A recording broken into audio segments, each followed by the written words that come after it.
Starting the recording. Got it. Huzzah. All right.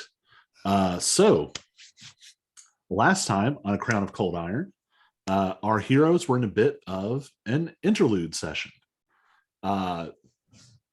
Having successfully dismantled the Buchanan branch of Cawthorn, Allen, Tar, and Smith, the Fae front operation that has been pestering Lexi's Bar Lose with various legal threats the whole campaign.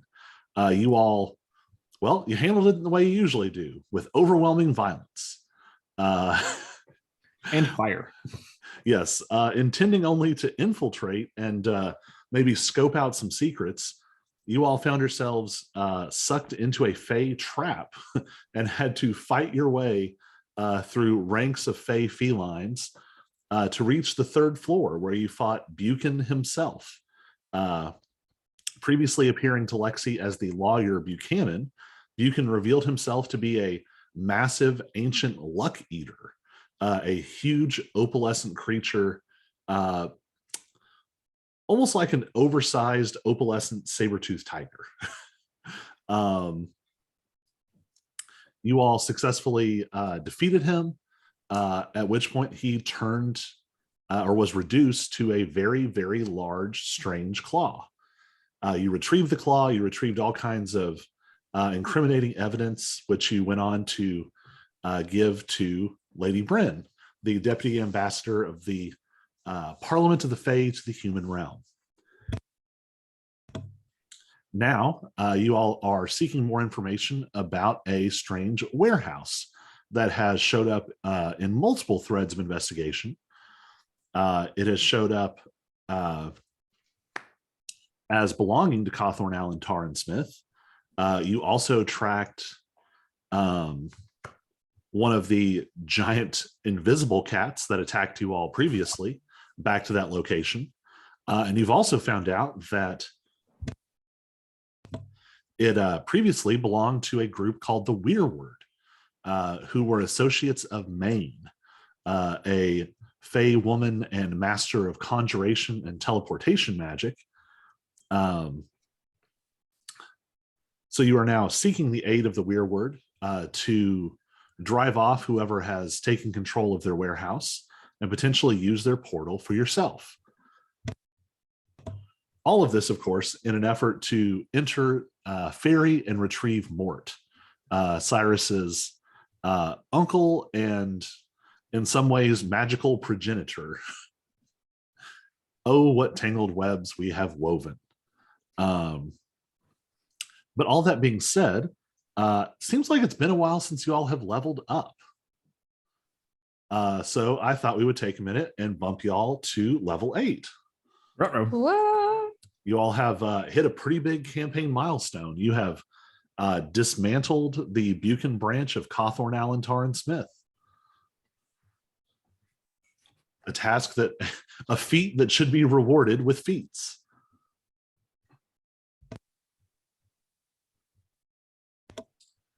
So while that is happening, on your list, you had potentially to do some shopping. The Midsum Pawn and Fine Goods owner B was mentioned as someone who might also know about a portal. You were also going to seek out the Weirwood, which did Maine actually give you all any specific information on how to find them? I don't have any notes on that. I was thinking she said she would make an introduction or could like give us a sense of where to start looking first. All right, so that's on the table. You also have some potential upgrades to make when it comes to Lose, especially with the pile of gold marks, which you retrieved from the burning offices of Cawthorn, Allen, Tar, and Smith. Worth all of those little burns.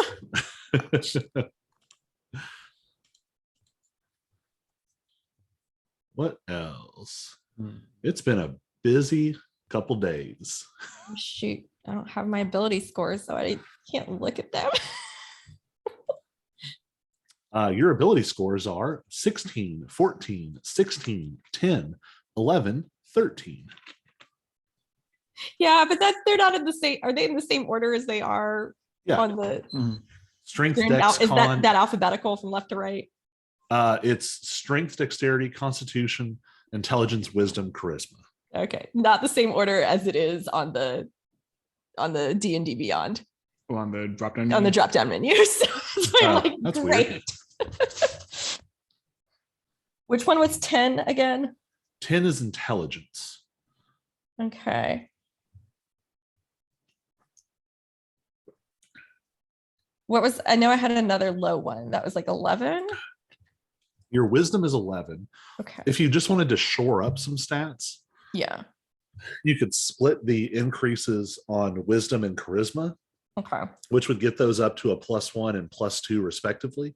Okay. That being said, you would get a lot of mileage out of going deeper on strength, dexterity, or constitution. Okay. You especially, because some of your hero light abilities trigger off of your constitution. Right. And as a barbarian, it increases your AC. Okay. With when I do Constitution. Yes. Okay. I get another spell. Congratulations. I need to know, do I want to be a dick or do I want to be a real dick? Oh dear. That's what you love to hear. My options are polymorph or banishment. Those are both pretty rough. I honestly thought you would grab banishment immediately because it has interesting extra implications in this setting. All the Fae just don't get to come back. Yep. Anytime I get a new level, I have to go for the fire spell first. It's just my character. That's just who your character is. Yeah.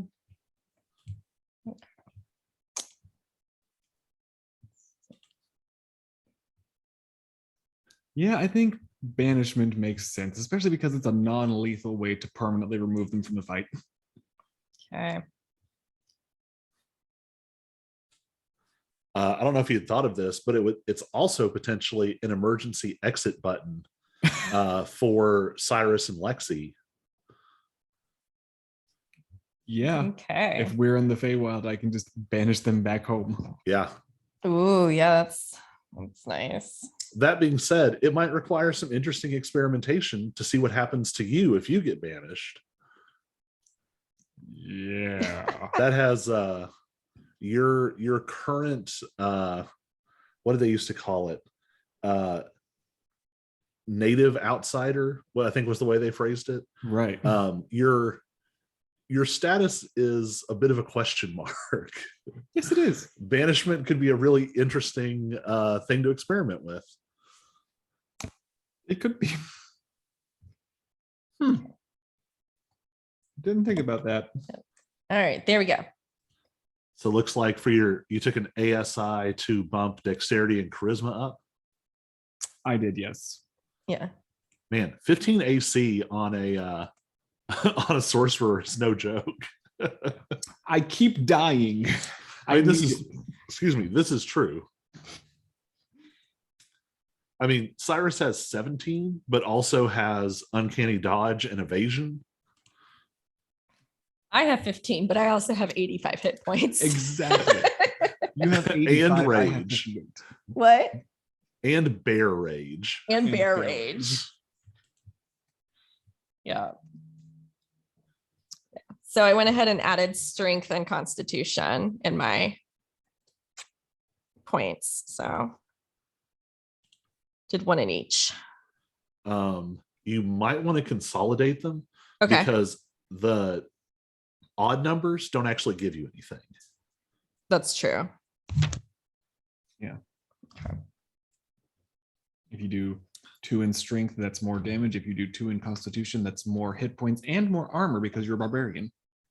Yeah, then I should probably do more Constitution, shouldn't I? Yeah, the base human drives me crazy Yeah. because the +1 across all your stats means that like you're going to have uneven stat bonuses almost guaranteed unless you're using point buy. Yeah. Ooh, all right. Now I'm a 16 armor class and a 93 hit point. Jeez. As it should be. I am a tank. Yes. This is also what keeps making the game more and more dangerous, really, for Auric and Cyrus, because when she's raging, Lexi functionally has 186 hit points. Yep. Cyrus has 38. Wait, what? +0 Constitution Rogue. Okay. I have +4 I Constitution. used to have a little bit more, and then I decided the way I kept playing Cyrus, I felt like the +1 in wisdom actually fit the character better. But yes, Yeah. that means now after leveling up, I have 43 hit points at level 8. Yeah, some of Sorcerer that's has just the more. oddity of investigation and perception. Like, you almost have to have both to be a good, sort of spy type character. Mm-hmm.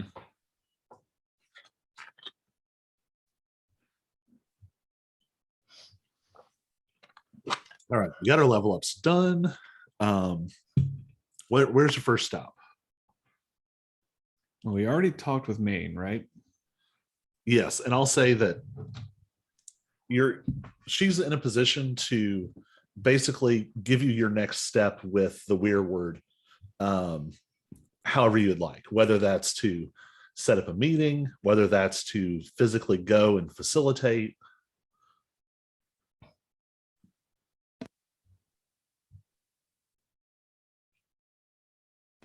I also might have accidentally changed the name of the other leader of the weird word.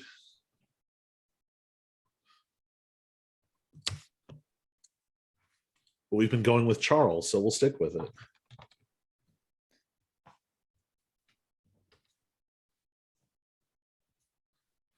All right, so where to?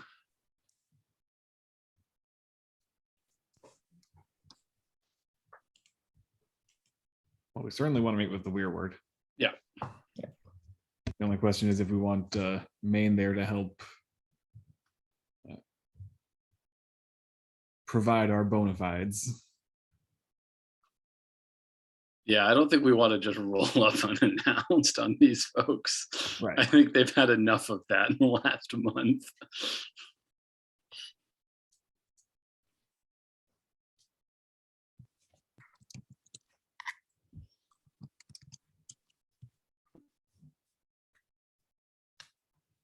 Yeah, I think if Maine is willing to come along, if not, then we can just ask her to set the meeting up. Mm-hmm. But that feels like it's kind of creating a slightly more hostile environment. I mean, to be fair, I don't know. I'm not sure she was having a great discussion with Charles at the bar. So Yeah, that was why I wasn't sure I wanted her to come.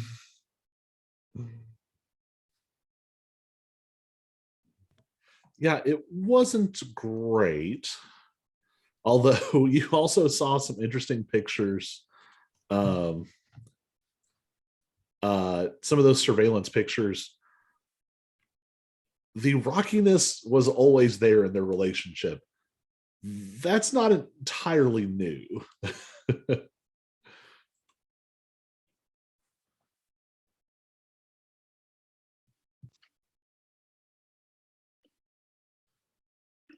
So yeah, I say we try to get her to set it up then.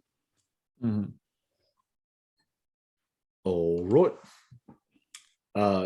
Where do you want to have this meeting?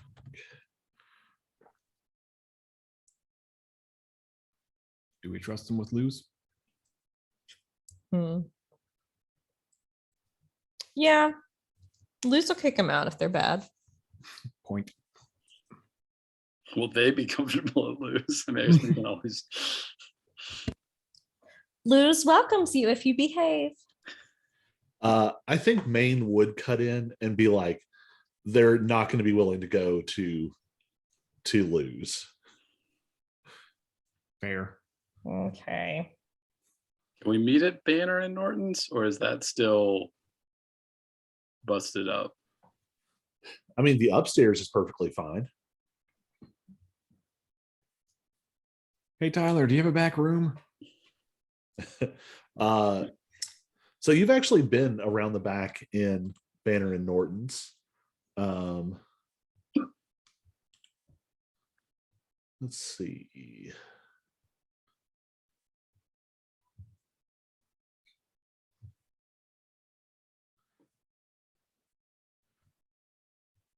Oh, I feel like we've had this conversation before. There was a map for Banner and Norton's, and I don't know what happened to it. Oh. I know that I had it though at one point. Yes, there is a back area, but it's there's not really a meeting space. It's more like the storage room that used to lead down lead down into the ring. There was like some bathrooms, and there was like a cut over to the kitchen. Right. It's not really a place that we could meet privately. No, really, the upstairs of Banner and Norton's is quite a bit smaller than Lou's.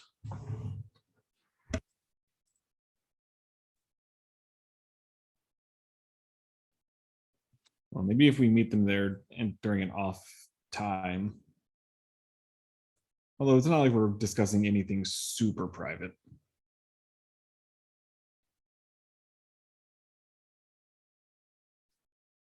Yeah. So do you want to make this like an ASAP meeting?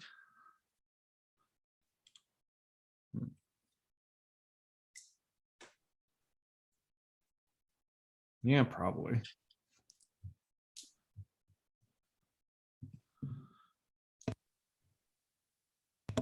All Yeah. right.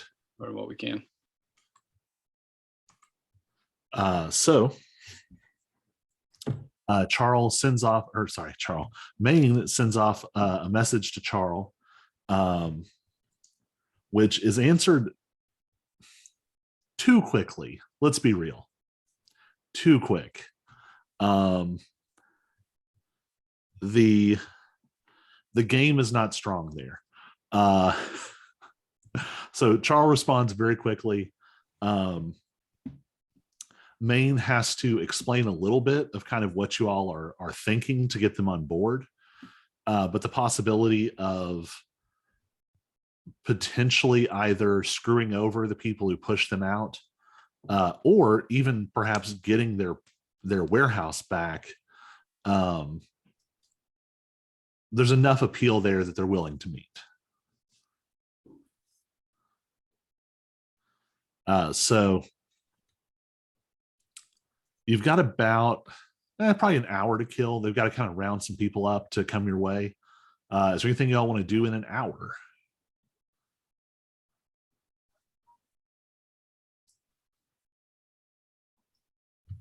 I don't think I've got anything to set up. Yeah. Nope. Drink. Yeah. I was gonna say, you all haven't really gone in on the most subtle of magics, really.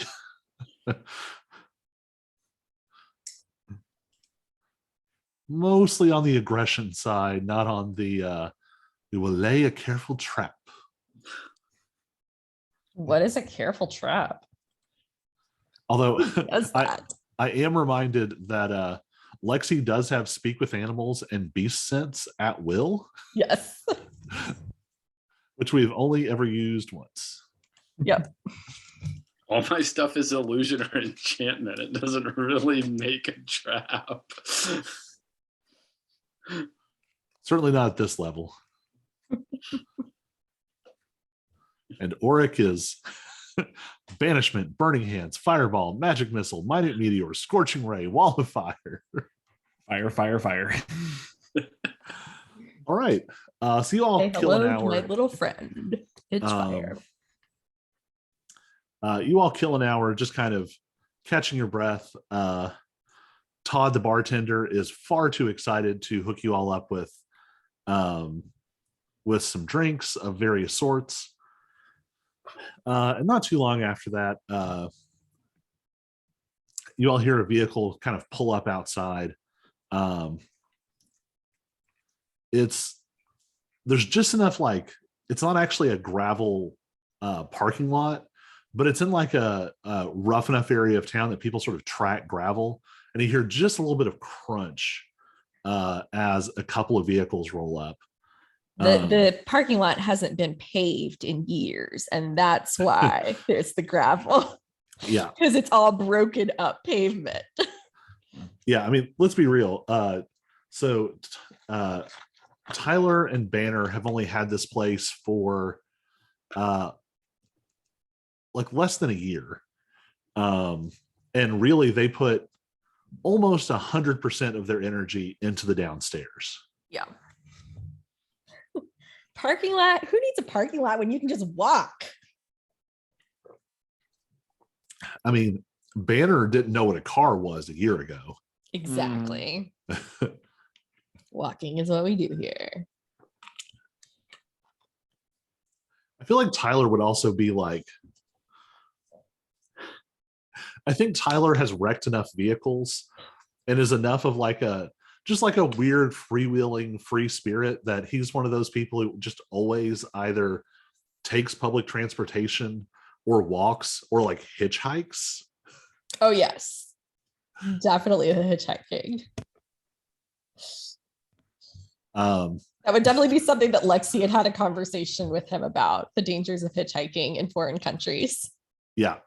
Tyler has a long list of stories of like crazy things that all start with, so there I was hitchhiking. And then it just goes downhill from there. Tyler. I'll say this, Lexi, you've probably put this together over the last year or so. If Tyler was a PC, Tyler would have the folk hero background. Okay. And you suspect that there is maybe a little bit of hero light magic amplifying his natural charisma. Because Tyler is not subtle. Tyler is not restrained, but somehow Tyler is still very, very likable. Hits you like a brick. Even in the midst of like really screwing up somebody's world, Tyler smiles and they're just like, yeah, this is fine. He's a lovable idiot. He's got so much charisma that it just oozes out of him, even when he's sticking his foot in his mouth, and you just can't help but find it kind of adorable in like a gross animal way, you know? I mean, definitely not quite a golden retriever. Yes. Almost like if a golden retriever and a wolf had a feral puppy. Yes. But it grew up like Oliver and Company. Yes.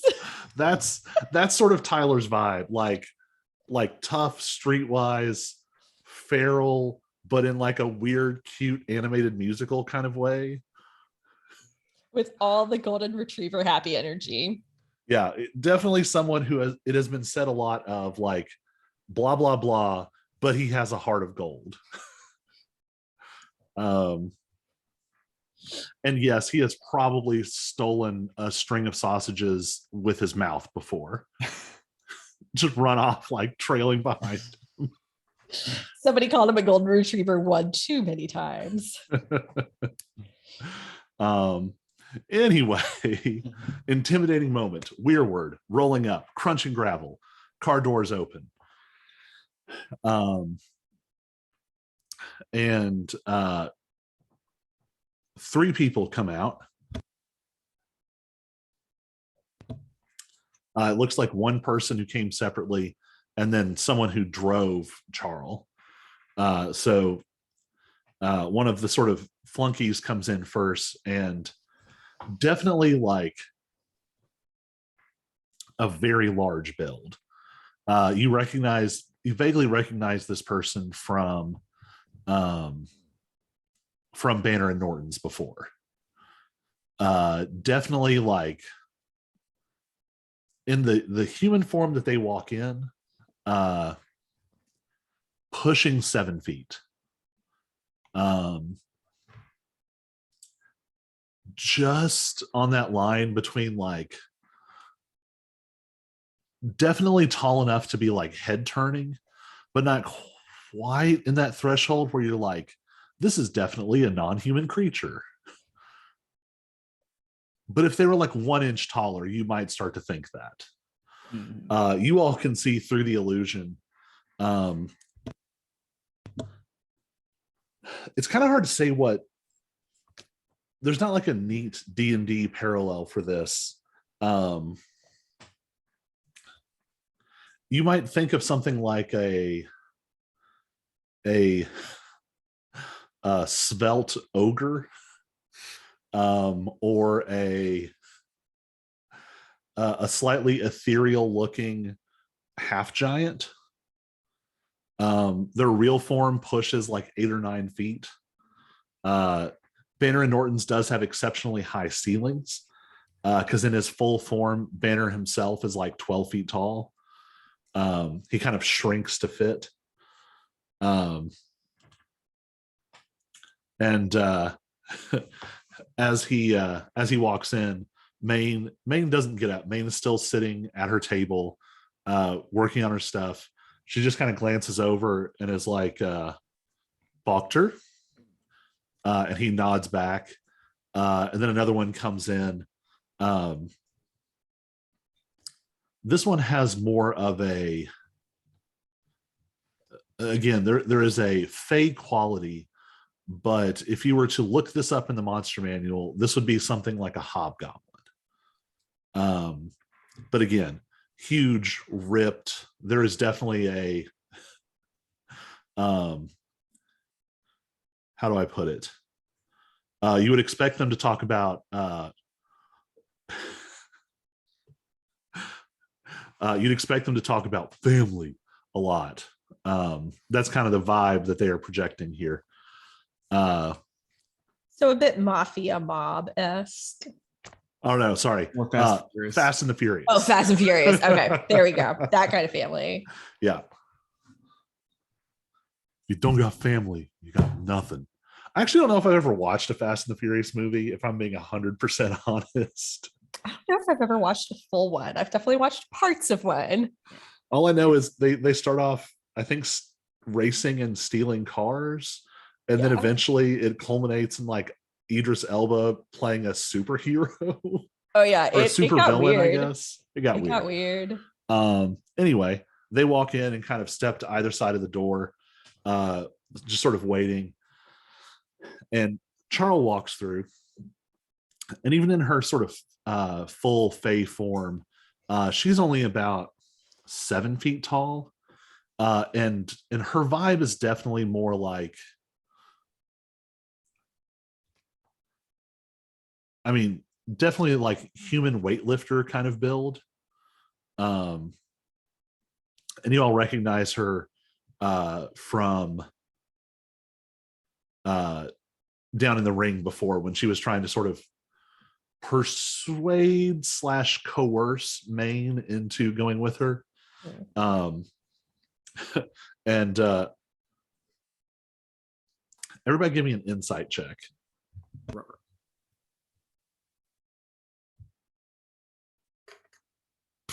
Oh, come on, computer. Oh, we roll in the air, slowly. This is like slow motion die rolling. Where's it gonna land? 18. Nice. So for some reason it's Lexi who clocks this. So Charles walks in, And Maine like just looks up for half a second and then makes kind of a little like, and there's kind of a weird response. There is tension here. Oh man. Layers of tension, complex, big feelings happening. God damn it. Are they ex-girlfriends? We're dealing with a lesbian love triangle tonight. Big feelings, or we'll just say that. Maine otherwise does not really acknowledge their presence and continues to work. Banner is making no pretense. He has come out from the back where he must have been like working on the bindings for the basement, and has like very exaggeratedly like pulled up an oversized chair, pulled up another chair as a footrest, and had Todd bring him like a gigantic supersized like mug of ale, and it's just like sipping with contentment and like eating like bar peanuts like popcorn watching this, which just makes Maine, she's seething, but she doesn't want to give him the Satisfaction. the satisfaction of seeing her overreact.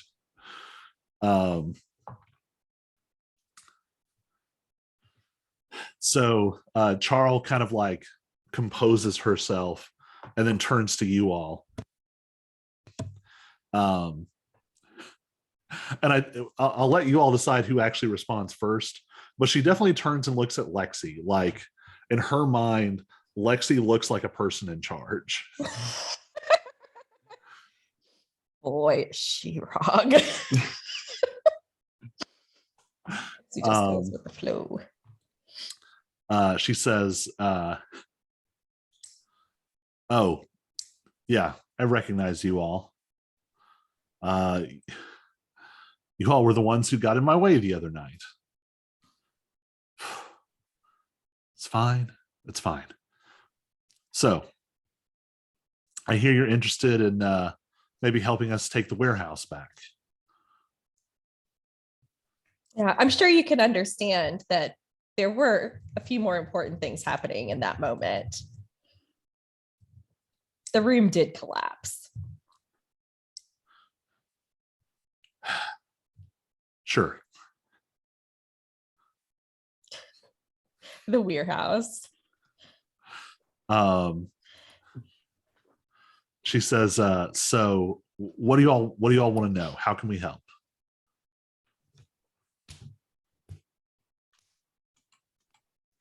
Okay, somebody remind Rachel what the goal is. Rachel just got out of a church meeting. She can't remember. But Cyrus's first question would be, how many, do they have any idea what's in place at the warehouse currently in terms of opponents?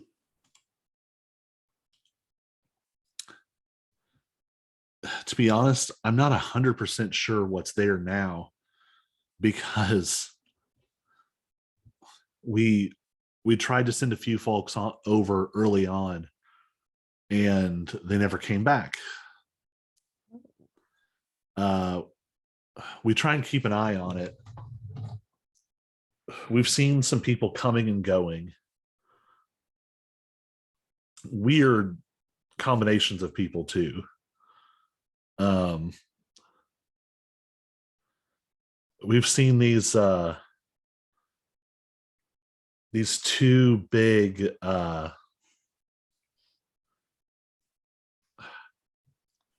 Cats. no, we've seen these two big sorry, my dog started snoring really loudly. He's like, he's dead center on camera behind the virtual.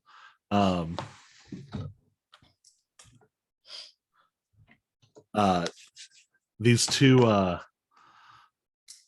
they're rings of seeming, I guess, are like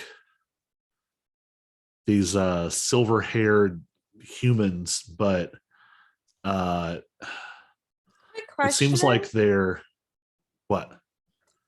Were they near you that night that we first met?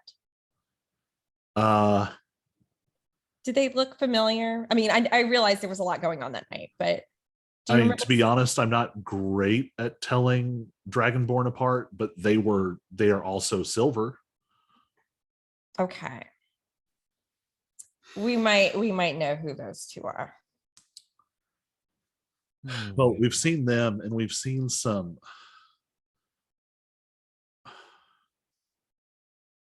They every couple of days they show up with some new human, and they go in with a human, and the human doesn't come out. But it's weird. It's like I don't really know how like your all's health and squishy stuff works, all those organs and right. things. They don't look well.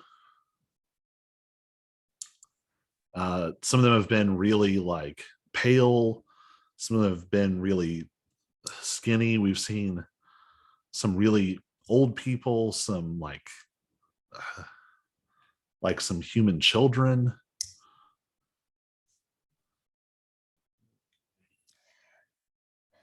What are your thoughts about taking down a human trafficking ring? Meaning that the humans are being trafficked. Would you like a comforting reassurance or an honest lie? Sorry, would you like a comforting lie or honest, unsettling response? Silas will just let's just say if we can prove, if we have evidence of this, it goes smoother for everybody. I'm going to be honest. I don't really care about any of that. We just want the warehouse back.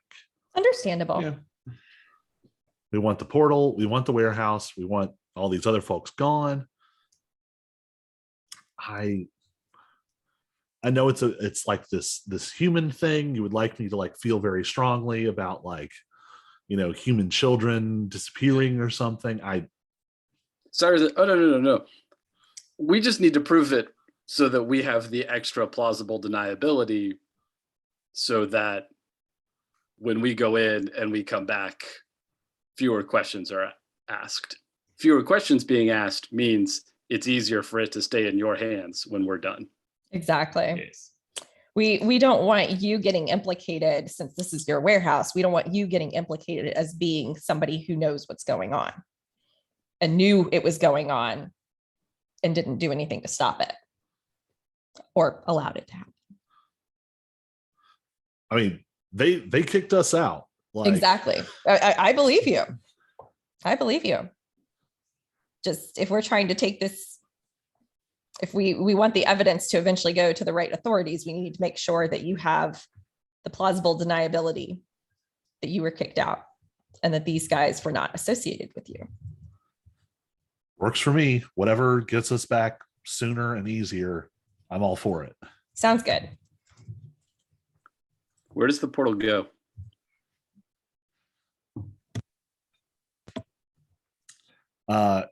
It just drops out in a forest. It's kind of on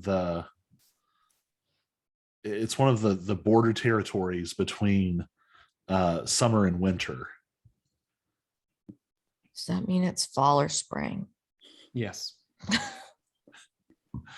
They're sort of ambiguous about it. There's not like a Think of it like a seasonal swamp. Oh, Yeah. fun. And how do we come back through? I mean, it's like a hole in the air. You walk through one side, you're in Faerie. You turn around, there's the hole. You go back, and you're back in the warehouse. Okay. Wouldn't be a very good smuggling portal if it, sent you somewhere else. Well, True. just making sure we didn't have to do something special on the ferry side. Now, that being said, I don't know if anything has changed. When we were using it, only the smallest of us could go back and forth. The portal wasn't big enough to send even someone as big as me through in a stable way over and over. But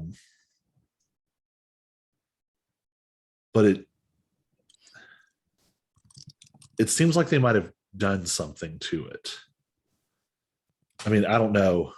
Maine was always the one who handled all that kind of stuff.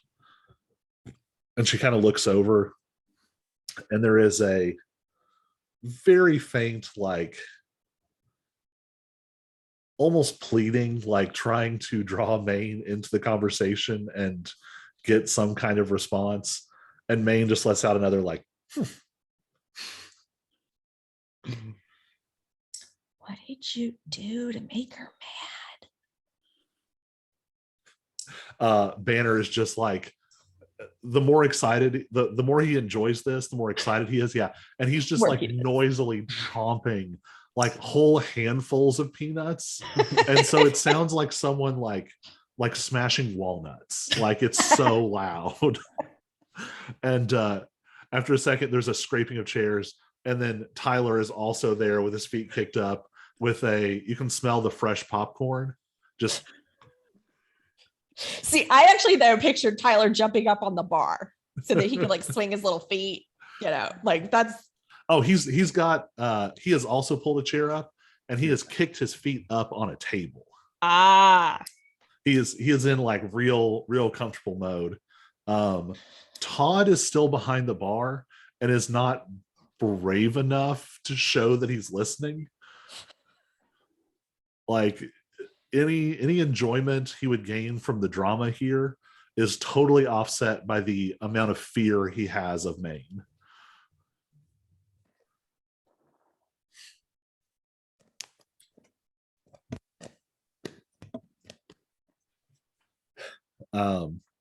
So there's a long, awkward pause. It goes almost silent, and that's when the chair drags up and Tyler joins.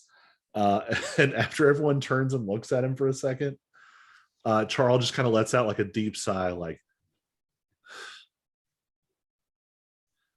I don't know.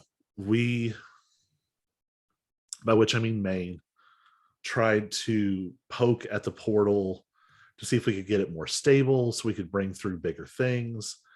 And it just didn't seem worth it. It was going to cost more to push the portal and keep it open like that than it was the benefit we'd get from it.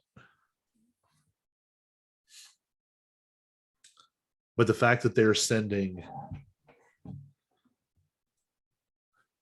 able to send humans through, apparently, that's new. That's different. Yeah.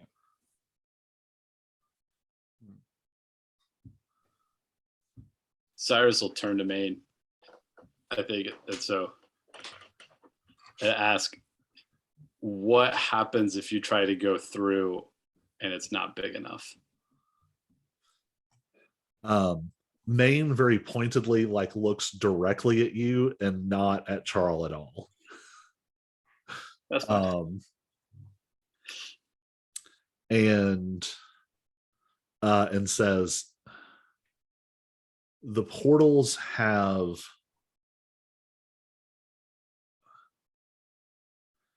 what are they called? Humans go to them and there's water in like big pipes, but there are also people in the pipes, and the pipes go up and yes. I was gonna go with toilets, and then there were people in the pipes. No, honey, that's ministry magic. She says it's sort of like the water running through one of those pipes. The Okay. bigger the thing you're trying to push, the more water flow you need, the bigger the pipe you need. If it's wrong, most of the time you just don't go anywhere. If you're close but not quite, you might get stuck for a moment. But you usually still can't pass through. An unstable portal is more dangerous because when there's a fluctuation, you might find yourself split between one place and another. Okay. But unless they're killing these humans by shoving them through the portal, it probably isn't truly unstable. However, they've got it jury rigged. I've done the math. It'd cost a fortune to keep it up and running. So you can Thank tell your esteemed if you're on the. patrons. Can someone who is powerful enough tell if the threshold isn't big enough for them to come through? There would be a pull when someone gets too close to the portal. If you get close to the portal and there's no pull, you're probably too big for the portal. Okay.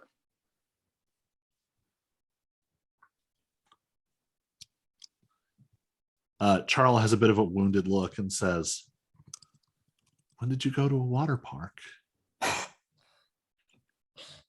Tyler cackles, just fully cackles in the background.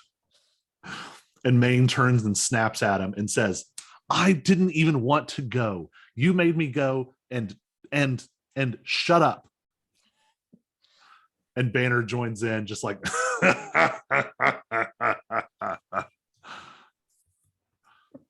Charles and Maine are both going a little red in the face.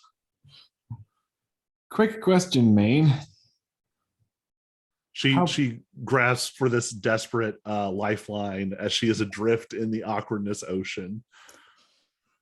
How powerful of a Fae do you think it would need to be to stabilize a portal like that one?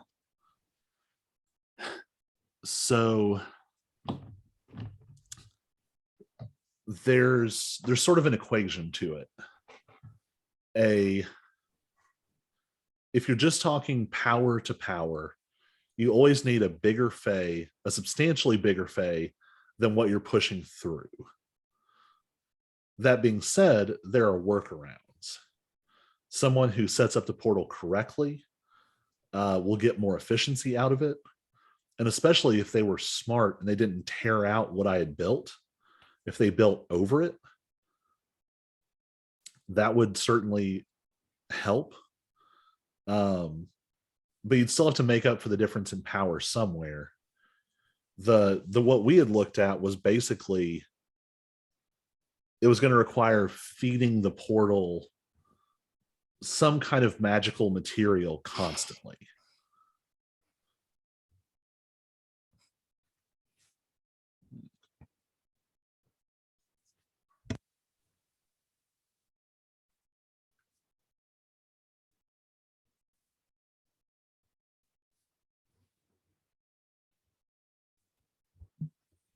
I know at this point I'm being played by somebody. It's just a question of who. Yeah.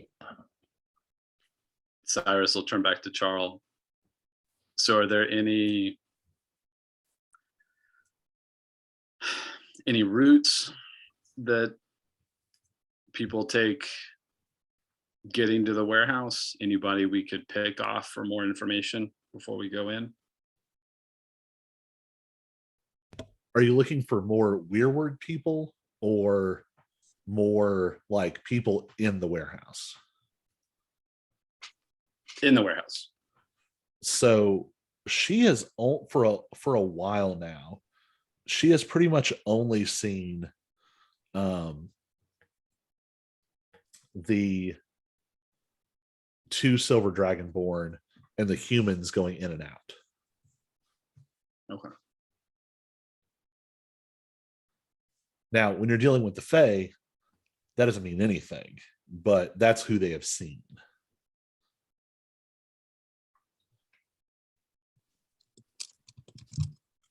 You will not be surprised to find out that the Weirwood, especially without Maine, skews heavily into the brawn category of magical power and not much on perception, subtlety, arcane knowledge,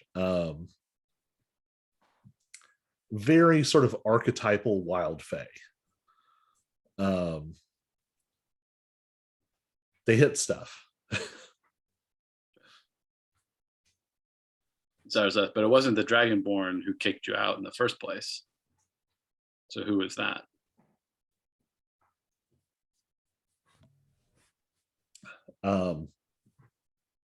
Is this addressed to Maine or Charles? Charles. Charles looks very awkward and says, well, I didn't. And again, she's making like awkward eyes, like, to be honest, I didn't fully follow how it worked. We started getting letters from like human institutions telling us that we had to leave, and then something started attacking our people, and we never saw what it was. Okay.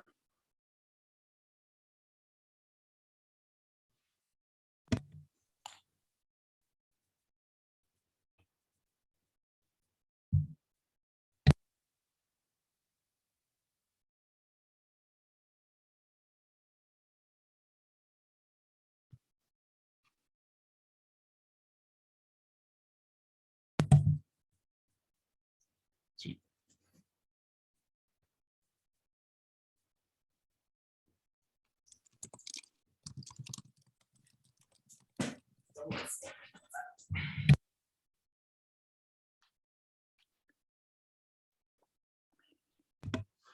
Any other questions for Charles and or Maine?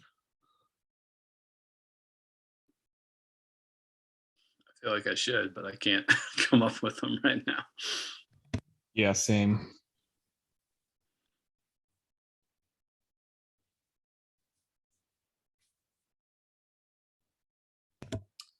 I mean, Cyrus would know this, know to ask this.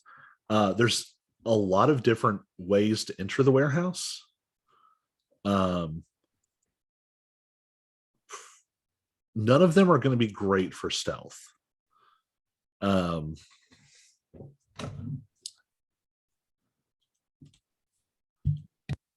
There is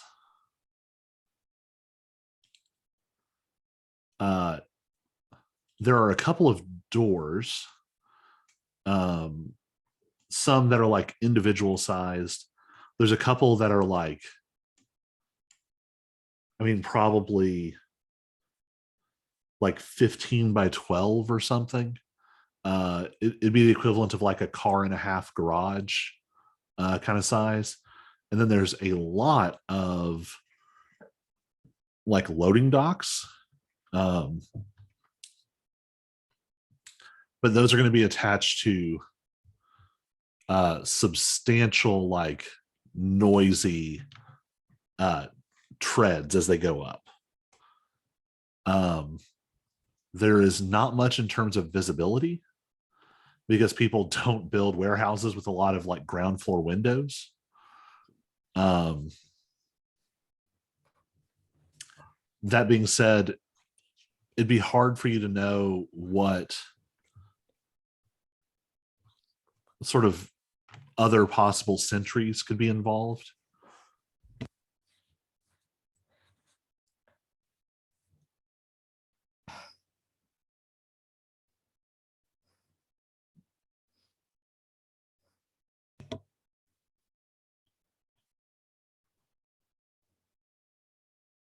So even if they can't see you out a window, like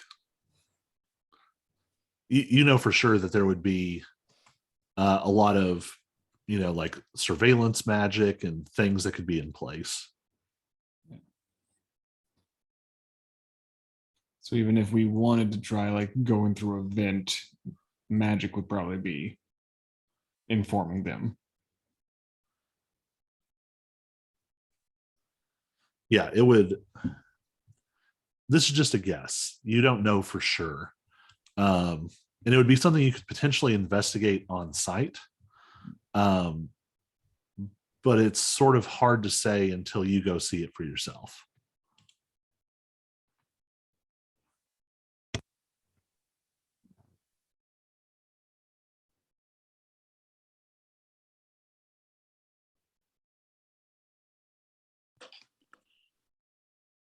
They have any idea like how is there like a pattern of how often the Dragonborn are bringing people back, or is it random?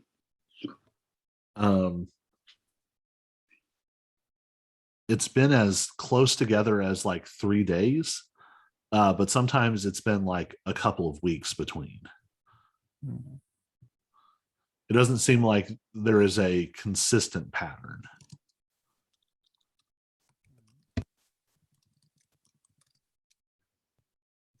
And just to confirm, is it always the same 2 Dragonborn, or is it just always a pair? It's always been a pair.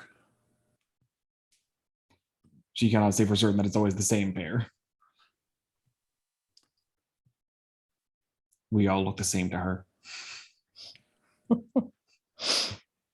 I mean, you also know on some level that like it took you a while to really start distinguishing human faces. The all the things that you look for, like, like you can tell sort of the fine gradient differences between like multiple silver dragonborn really easily.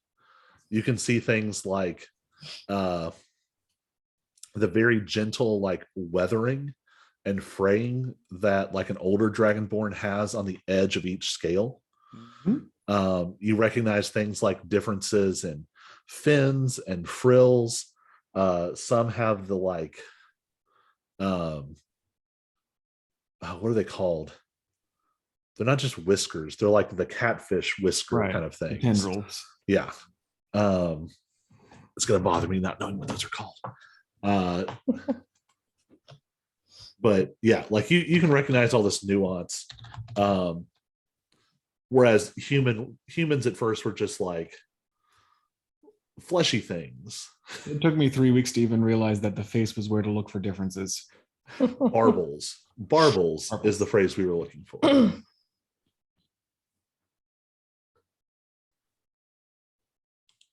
Prominent barbles.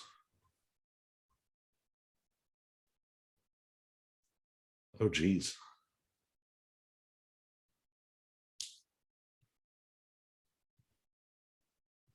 There's a sea scorpion called an armored sea robin. That sounds terrifying. It has barbels in the shape of like a spiny like push broom. Anyway, you can expect to fight one of those that's 50 feet tall in the Feywild. Back to the topic at hand. Anything else that they might be able to help you with?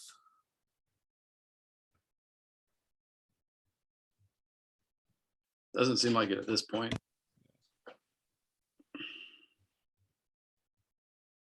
Doesn't mean there won't be something.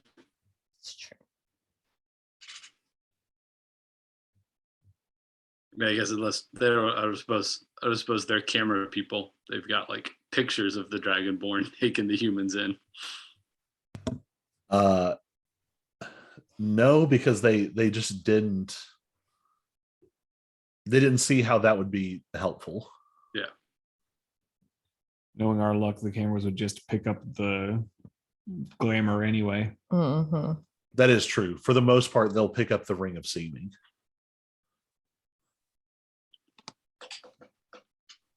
Oh well. Yeah. I was more just anything to show the sick people going through Mm. to provide the necessary cover to Lady Bryn to say, look, we were helping humans on the human side of the gate. Yeah. I'll say this. I won't even make you roll for it. With your level of contacts and expertise, you shouldn't have any trouble getting into a security camera network in that part of town. Okay, And you can probably find them pretty easy. cool. Like, I imagine the NBI probably has the equivalent of like Google Maps, but with like all of the security cameras marked on it. And you can just like click into one of them pretty easily.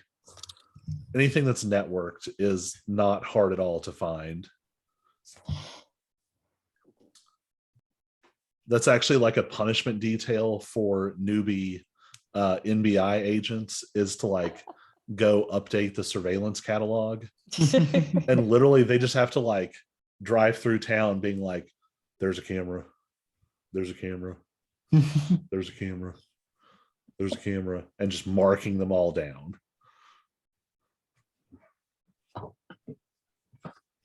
They might have to go and like plug a little USB drive into one of them somewhere and upload some kind of sketchy software. Yes.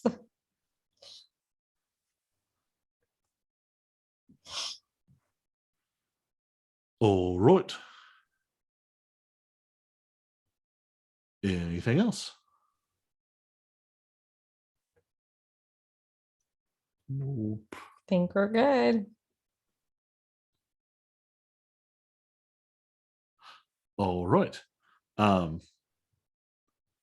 will let you all figure out your exact approach. I'm gonna go grab a drink.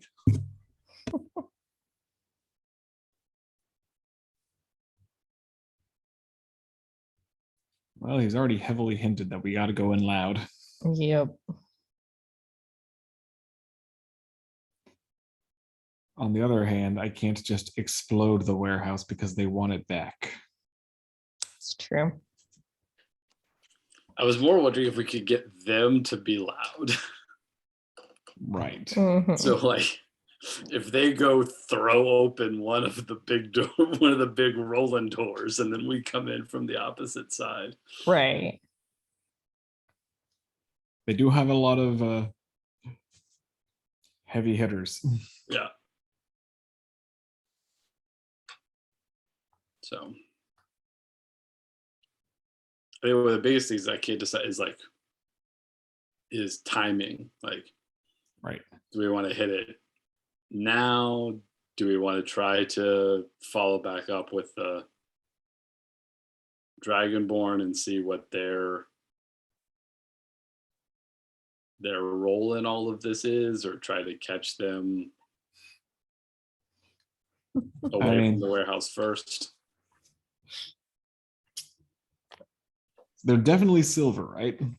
That's Mhm. not a question. No.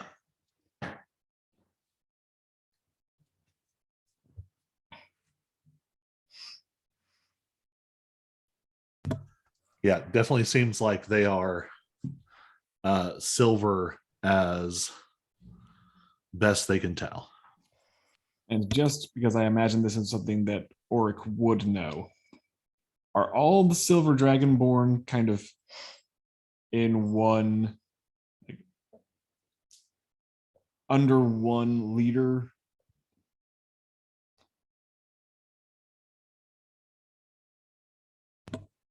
Not necessarily, but we might say the plurality are. There are, it's a good time for me to check my notes.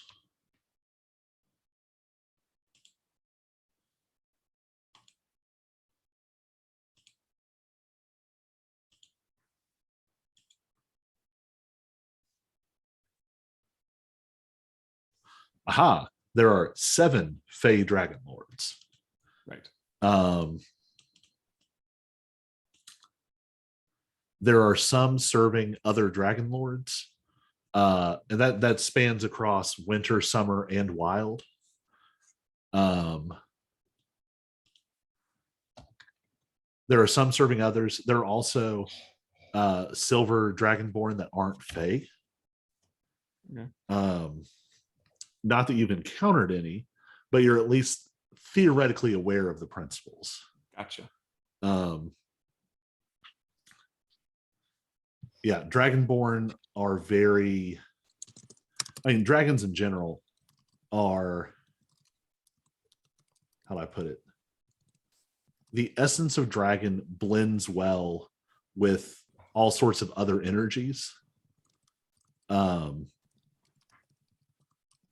So there are potentially lots of other weird kinds of dragons out there that you have not encountered before, and some of which could be silver.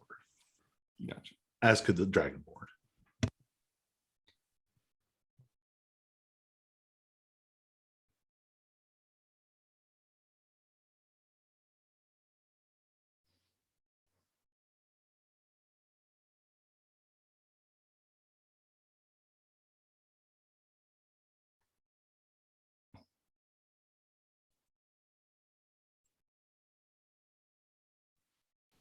All right, those were the other things Cyrus was going to wonder about. Was do we need to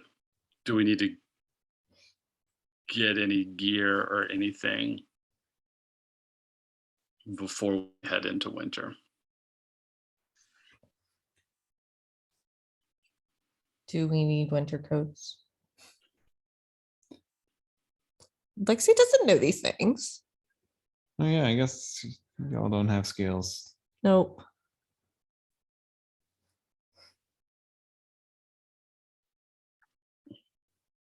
Because I think I'm imagining it's going to be hit the warehouse, bust in, And dive in. and head straight on through. Yeah. I don't think we're going to be camping out in the warehouse for a night or two before heading in. Nah. No. So if there's anything we need in terms of gear or supplies or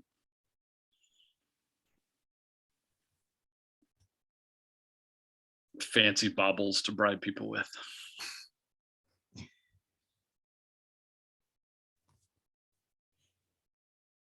Bring some souvenir pennies.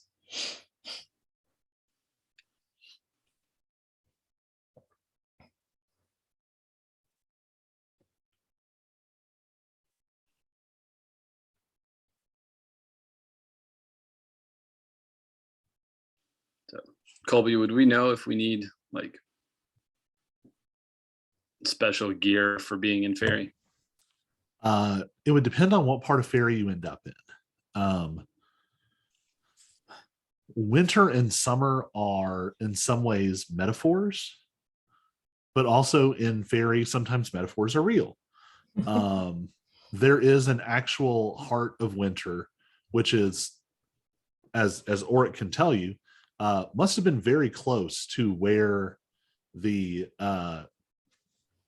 demand over the Cawthorn Allen Tarn Smith branch sort of exited to. That was very close to the heart of winter. What they've described sounds like almost more like a border territory. That's going to be more,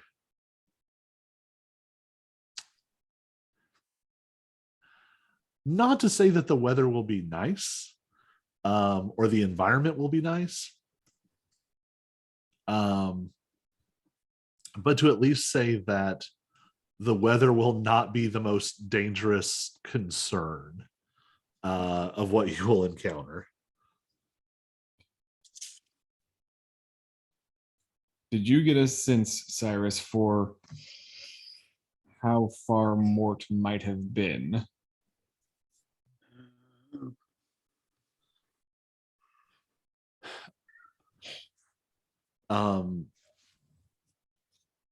You got the impression that Mort was not necessarily like right there. Mort was somewhere else on the winter side. Because I'm wondering if y'all might want to pack food.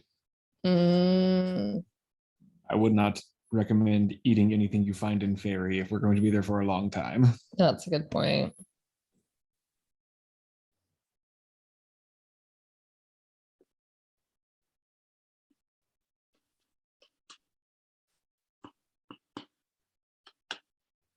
Okay.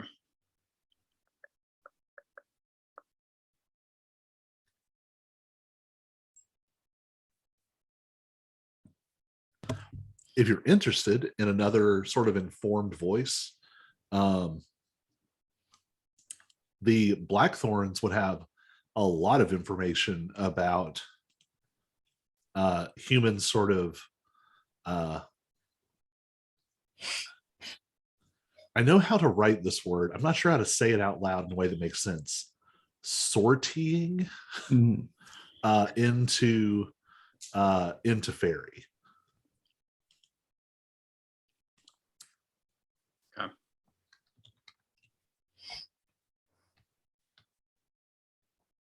Well, we can always head over to the academy.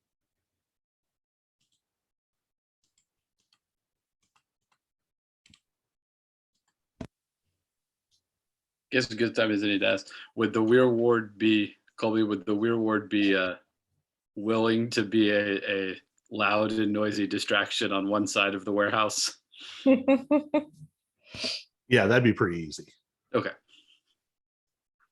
I just wasn't sure how skittish they were about a fight, knowing that they got beat last time. I don't think that they would like. I mean, they would probably like start something and then get out of there quick. Okay, fair.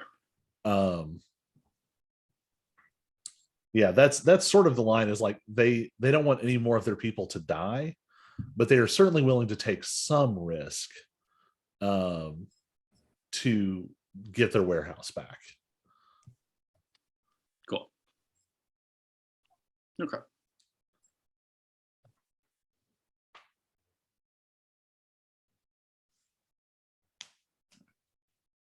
So do we want to coordinate with them, like meet us at the warehouse in 2 days, something like that? We ride at dawn. We plan at dawn. I mean, they were what? They were over. They sent them a message, and they were here in an hour. I don't think we have to give them that much heads up notice. I mean, they are functionally unemployed criminals. It's not like they have a lot going on. Point. So I say we check in with Vela, make a supplies run, Yes. and then we can go hit that. Yeah, I'd probably shoot off a quick text to Vela, something to the effect of, I've never thought about this. What would a human need to survive in the Feywild? The first response is like a lot of just exclamation points and question marks with no words. But you can kind of hear it in your head. It sort of sounds like, huh? What?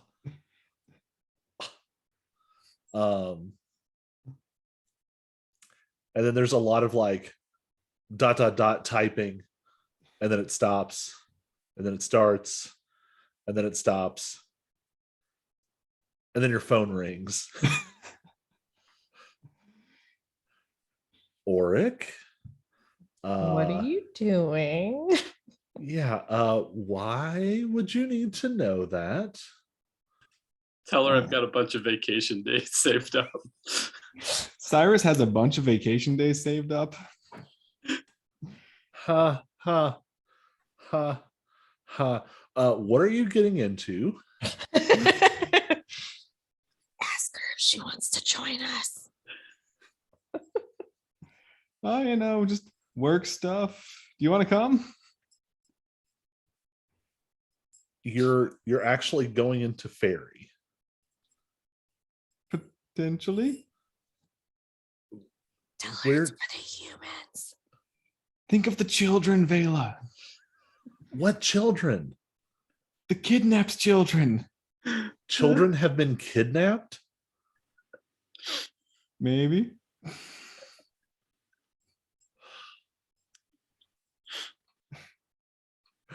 Um, you hear this like weird burst of static when when Vela let out that heavy sigh. It was like starting to smolder with arcane fire. One second.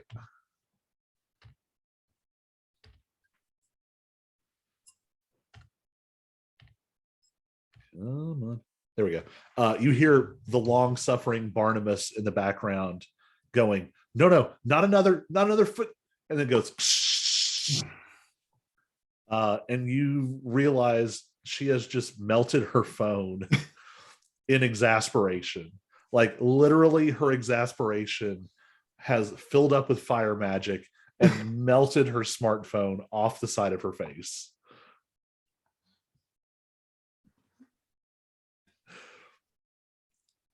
There is a pause. It goes about 8 minutes, and your phone rings again. Number you don't recognize this time. Do you think she's mad? Bit. Hi. I think you need to stop by, and I think maybe we need to talk. Okay. See you soon. So Auric may not be going to Faerie. Oh, we should probably get there sooner rather than later. Or I should get there sooner rather than later. Y'all want to come? Sure, sounds like fun.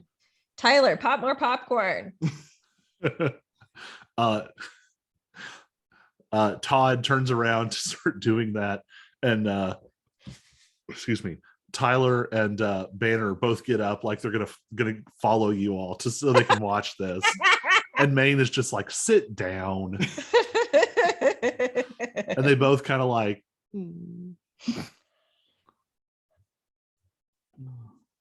Random question. What time of day is it? let me think what y'all did last time.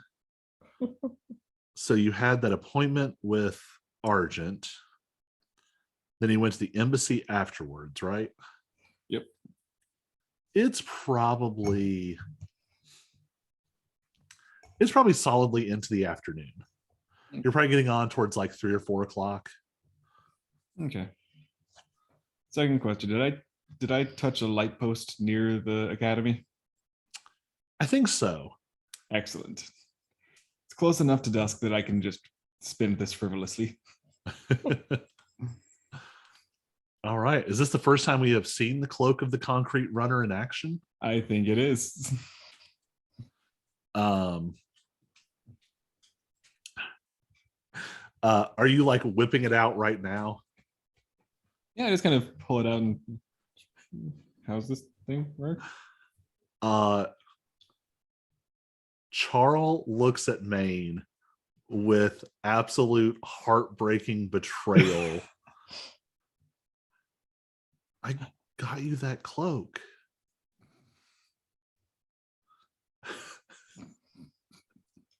I turn again to Charles. I didn't realize they were still here.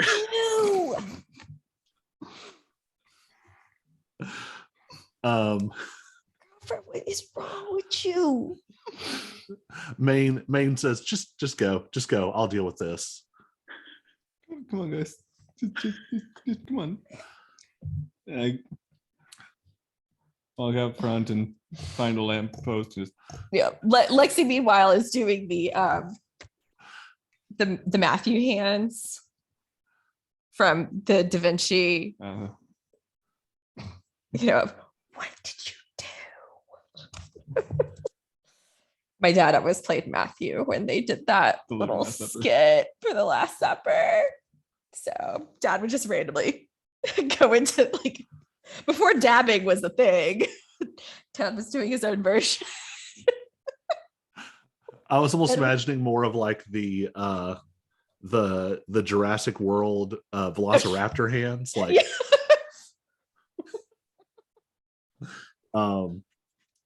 Yeah. yeah. You, as soon as the door shuts behind you, you hear the sound of like raised voices. And after a minute, like Todd comes out and the two other Fae come out, and they all stand there really awkwardly. And then a little bit longer, there is like an arcane like snap and an explosion sound, and Tyler and Banner come out like smoldering slightly, and then the voices continue inside. Okay. Yeah, I'm gonna go now. That's our cue to go from one relationship issue to another. So the magic of the cloak sort of like swirls up around you all. And the cloak goes from, it doesn't even look like a physical item, even when it's like being worn. And even less so as the magic sort of runs through it. It sort of billows out and is sort of swirling around you all. And it's just these vague impressions of like glass and incandescent lights and concrete, and the impression of like cars, like car lights moving in the dark, and it all sort of swirls around you. And when you touch the light post, you and then you all pop back into existence on the grounds of, or actually just outside the grounds of the Blackthorn Academy, very much startling one of the apprentices on sort of watch duty. But honestly, it's not the weirdest way people come in and out. What are you going to say? I said, come on, like you've never seen magic before. Yeah, I'll say not the weirdest thing they've ever seen. No. And not that Auric wouldn't draw attention anyway, but after there was exactly one time that one of the like gate guards, who was an apprentice on a punishment duty, they wouldn't let you inside, and someone had to go get Barnabas, who had to go get Vela, and Vela made it very clear to everyone that you were to be allowed inside. So you are known at this point in varying shades of famous and infamous. You were escorted in this time.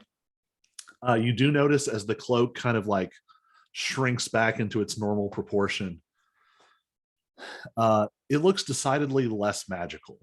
And you know, sort of, have you used it before?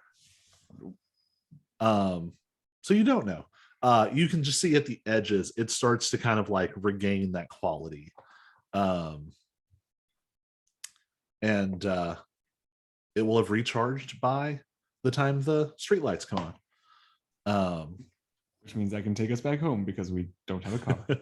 Yep. Don't pay for parking, but also stuck.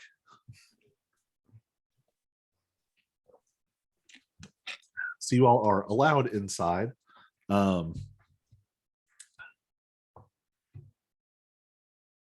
Vela is waiting very impatiently. I got here faster than expected, though. There are some like nicer sort of separate buildings that are for some of like the on-campus living, like professors and things. A lot of them have homes in the city, but Vela, up until recently, has never really considered not living on campus because commuting is silly. So she's got a fairly nice place there and sort of leads you all off in that direction. you again recognize sort of the faint telltale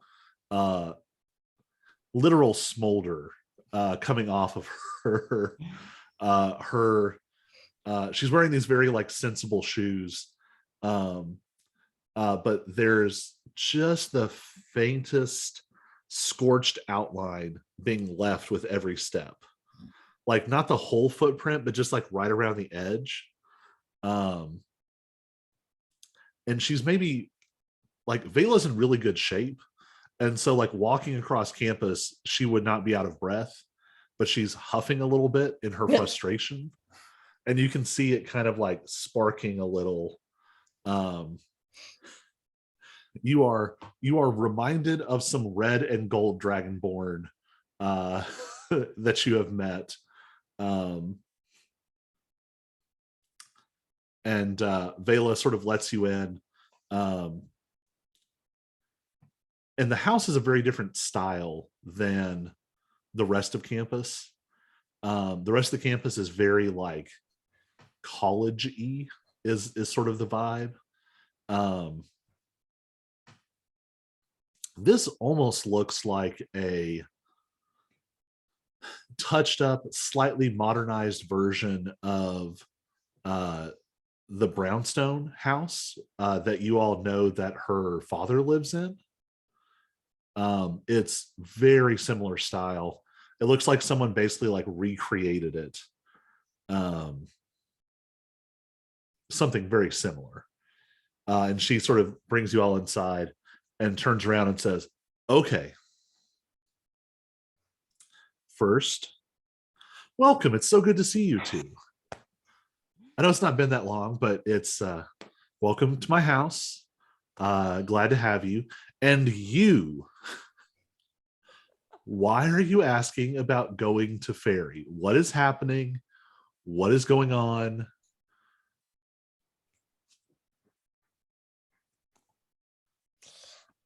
Short answer is unhelpful. But the short answer is human trafficking. Working to stop it. Okay, give me like 8 more words on human trafficking. I don't know if I can do it in 8. We think it's his stupid cousins. There are 2 possibilities because y'all humans are terrible at telling dragonborns apart. Either it's my 2 stupid cousins or it's a couple of other stupid cousins. DM parenthetical. Charl is also Fae. She's just a different kind of Fae. Right.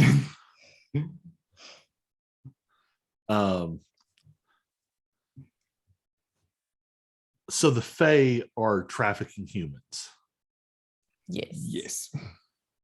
Okay. That is a big deal.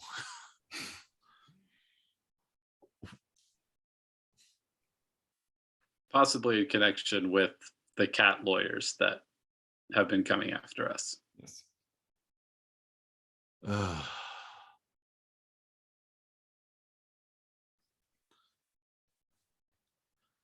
Okay. So why are you specifically handling this? It kind of got dumped on us. Because it's the right thing to do.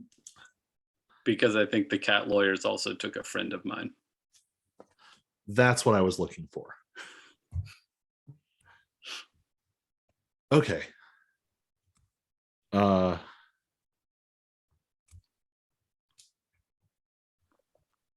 right. I can't let the 3 of you go by yourselves. Okay. If it's not me, someone needs to go with you. Okay, things you need.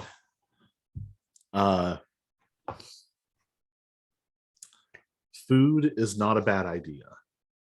I knew that one. Eating food in Faerie in general, as long as it is not exceptionally magical or specifically poison, or any of the normal everyday reasons you don't want to eat a plant, or something from there. Most of that is probably okay in small amounts. If you're going to be there for a while, you don't want to let all that magic build up in your system. That being said, you're from there. Mhm. I'm not 100% sure what you are, and I don't know that the fiery light thing you have going on will even let you be sort of poisoned by fey magic. So it might be a moot point. But definitely don't accept food from anyone. There's a lot that goes with that, and that's often when things go very wrong. Politely decline, depending on how powerful the person offering is. Perhaps decline extra politely. Offer excuses. Oh, I'm sorry, we just ate. I'm very full. I am fasting for religious reasons. Something that upholds the honor of your host. It's not good. It will not earn you any friends, but if you can lay your hands on some cold iron and a way to transport it, that's not a bad idea. There are going to be things there that it's about the only equalizer we have. There are things there that are going to be functionally unkillable if you don't bring cold iron.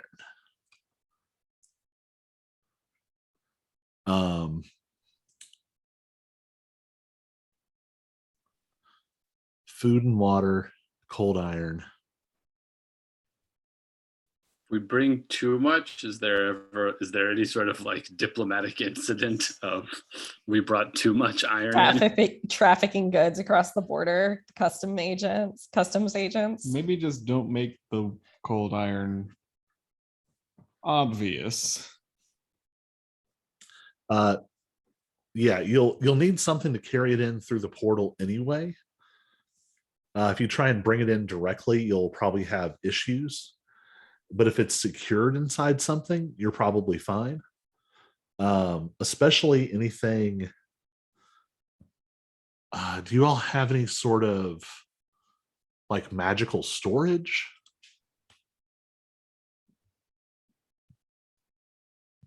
Not portable, I don't think. Do we not? I could have sworn we did. I'll say I would swear up and down you all had a bag of holding at some point, but I Yeah, don't see think it I now. have it. I think I had it.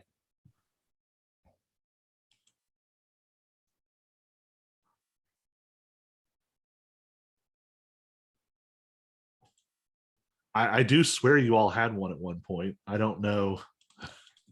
I could have sworn I had it at one point, that I was the one carrying it.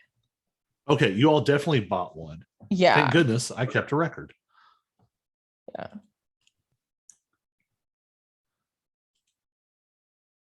I'm just going to go ahead and drop that back in your inventory. Okay.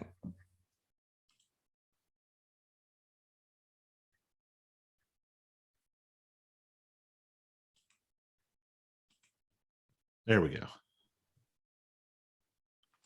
So, and I don't think Cyrus would tell Vela Who more necessarily that they have it, but he's specifically wondering about the rod they got off of Aaron Blake. Like, I'm not sure if is taking something like that into Faerie the equivalent of like walking in with a briefcase bomb.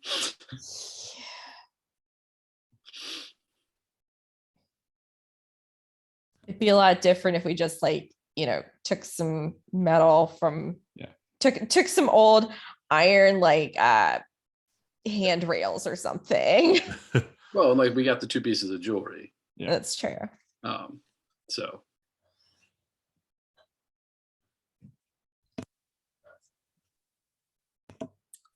Yeah, it would definitely be like substantially worse, to be honest. That being said, it does have a lot of power. It would be a major asset.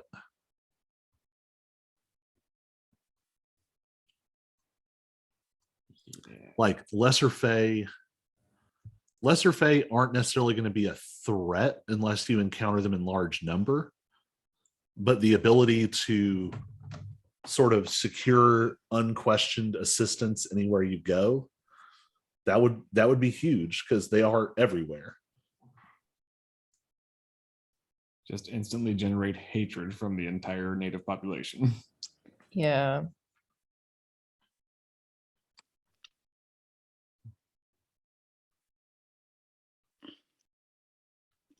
All right, so sleep on that. Yeah. I mean, you could always open the book and gain an instant level of warlock. That would be helpful. All right, so chaperone, food. Chaperone, food, cold iron. Oh, yeah. There's a lot of unusual dangers. Another way to think of it is that not all of Faerie, but certainly parts of it are essentially outdoor dungeons. So you might experience any number of sort of unusual conditions.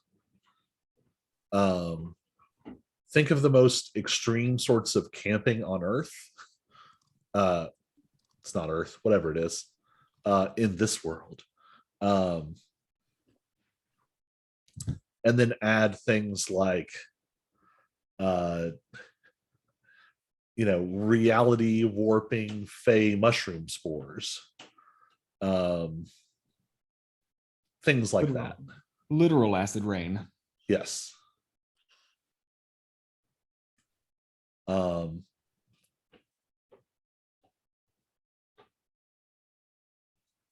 It's also possible I probably couldn't just take it, but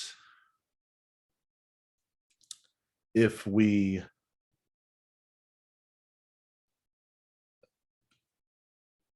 could theoretically lay down some gold marks and buy some things from different parts of the Blackthorn family that might be useful. I try not to personally make any of those sorts of things because they make me very uncomfortable. And also, I don't like leaving things laying around my lab or home that will light Auric on fire if he touches them. Appreciate it. But there are some anti-Fae magics in various forms that might be good to have.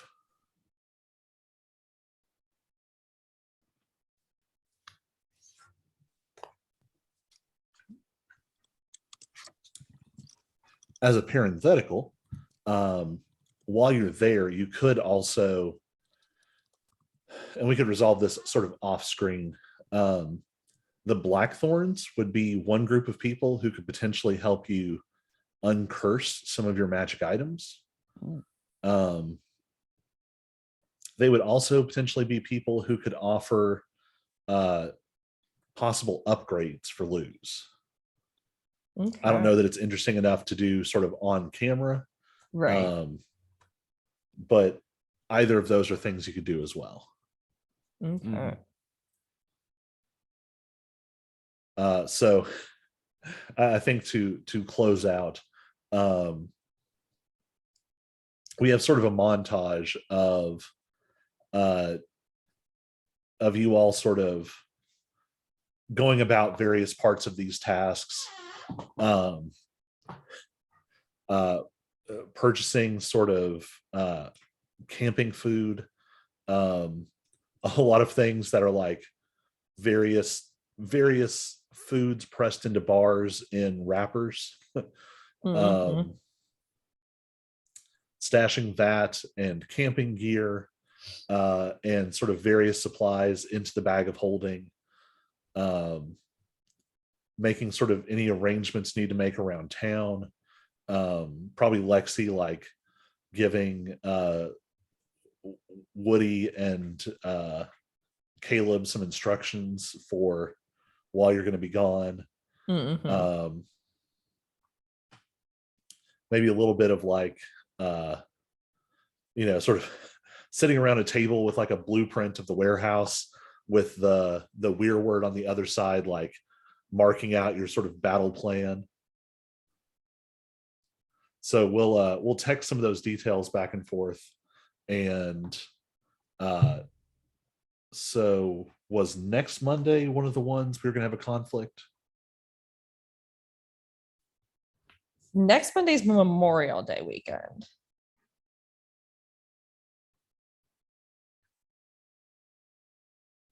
But I know John said Conference isn't until is middle of June. yeah. Okay. Yeah, June 13th. I don't think we have anything going on next week. Cool. No, we don't have anything assigned. Then we'll try to have all of our ducks in a row, and we'll pick up with raiding the warehouse. All right. All right. All right. I'm going to kill our recording.